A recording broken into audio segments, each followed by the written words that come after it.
This is the way to ride on a beautiful day with snow-covered mountains and a world of pine trees and snow. Snowmobiling is a whole different way to see Telluride.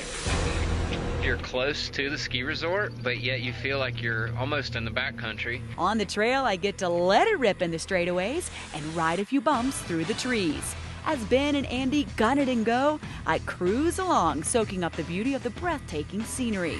We have a need for speed on this hill in the shadow of 13,000 and 14,000 foot peaks. I thought we were going to go a little bit slower and it's going to be a little bit milder, but they kind of let us cut it loose a little.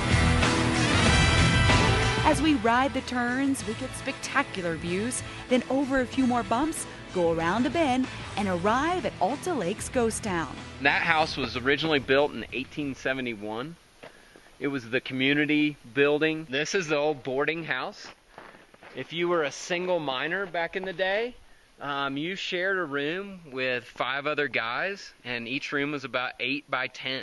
Andy and I walk up to the broken window and look inside. Wow. Then I find a way to go inside to explore, and even climb a wooden ladder to look upstairs. Those houses were for the bankers and the upper management, and so the miners down in this area didn't really associate with them, so they called that area Snob Knob. Notice the electric lines. In 1891, Tesla and Westinghouse created the first hydroelectric plant with alternating current. Telluride's known to have the first electric street lights, actually, in the country. We leave this picturesque spot, and this is what not to do.